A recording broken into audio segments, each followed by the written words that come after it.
Hello. Today we have a very exciting topic. It's about how to balance the cultural differences in a relationship. Some of us, some Igbos are getting married to Calabar. Hausa are getting married to Yorubas. Efik are getting married to the thieves. That's the TV people. And so on and so forth. And they're all coming from different cultural backgrounds. You know? They had all different cultural backgrounds. But you need to really balance them. Balance these cultural differences. Some white people are Europeans, Americans are getting married to Asians, Asians are getting married to the blacks are getting married to Asians, the blacks are getting married to Europeans, Americans, etc., etc. We are all coming from different cultural backgrounds. So you don't have to begin to throw it to their face. This is forbidden in my place. We don't do this in my place. We don't do this. We don't do that. Have you ever thought of when they start throwing those areas that are forbidden also to you from their own culture? So the important thing is to always find a common ground. Always build up your own culture from merging the boats. Always respect, compromise, and accept their culture. We are going to break it down. Listen. You understand? Because always navigating intercultural differences in a relationship is tough. We must accept that. We must accept that. That's the first acceptance. And after that, we now break it down. So let's start breaking it down now. The first one is we need to learn about each other's culture and tradition. So how do you do that? How do you learn about the cultural differences?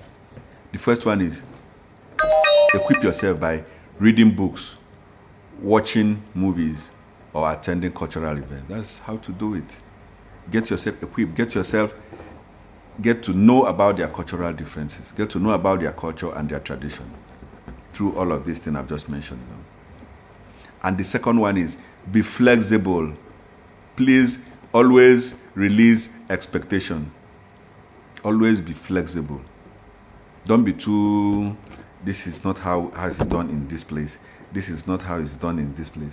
Nobody brings that here. You need to always find common ground. Because everybody has their tradition, has their belief, and have their forbidden areas also. So if both of you will come home and begin to throw to your faces, no, this is forbidden, and also my place. This is forbidden, this is forbidden. Then it becomes a very boring place.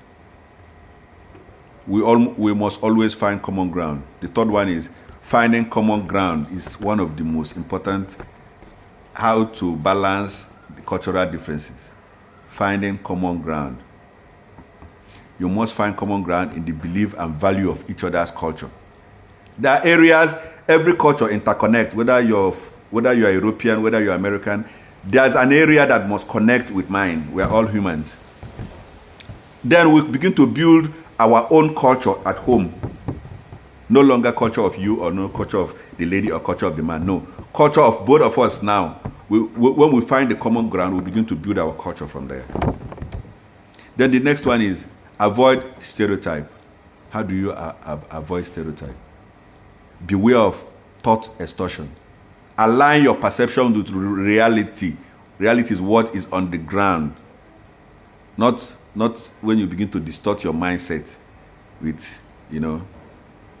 very unreal activity or actions.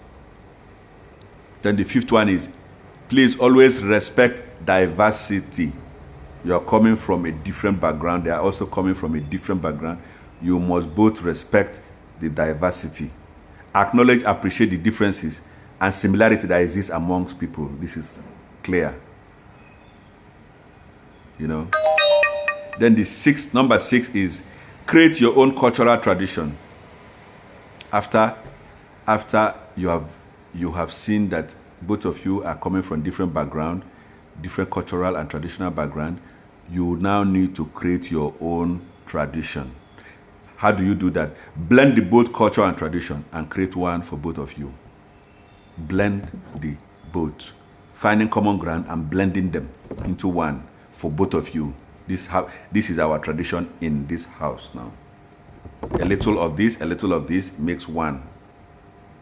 You don't just have to stand your ground and say, no, you need to throw yours and then use mine. No. You don't have to tell her to throw hers and use yours because you are the man No. Or because the lady will tell the man, throw yours and use mine because you are the lady. No. You have to take a little from here, a little from here, and blend it to one that will be acceptable to both of you. You know. Number 7 is, this is one of the most important here. It is understand, respect, and compromise. It is very important because this area is the best part of how to balance the cultural differences. You know, understand their tradition, respect their tradition, and compromise. That be flexible. Number 8 is, it helps to broaden your perspective. Engaging with a partner from a different cultural background broadens your understanding because you need to keep learning about them and they keep learning about you. And they keep understanding that this area of it is not going to align with your own area. So you keep shifting ground until you find common ground where it's not going to hurt any of the parties. You know. The number 8 is cultural enrichment. Sharing and participating in various enrichment experiences and cultural connection. Yes, it enriches you. Number 10 is personal growth. Adopting cultural difference can encourage open-mindedness, number 1, adaptability 2, and more relationship communication skills. Yes, because by the time you find common ground, then it becomes easy for you to communicate right now. Those areas that is not, you know, sometimes there are areas of tradition that will be in difference with mine. But because there's always a common ground, you need to build up a tradition from there. You know, the last but not the least here is you must allow the free religious practice. Yes. Freedom of worship is all over the world. Don't make it look like, oh no, you're in my country, you must to practice my religion. No. Don't make it look like, oh, I'm the man, you must practice my religion. No. Don't make it look like I'm the lady, you must practice my religion. No. Go about practicing your religion. It's a free world. It's a free religious practice. You understand? Now, listen. Even if you're a foreigner and they are natives, or they are natives and you're a foreigner, you should see the relationship as merging the both culture and tradition, rather than trying to ask them to adopt yours. So now you understand. Even if you are the native or they are the foreigner, or they are the foreigner, you are the native.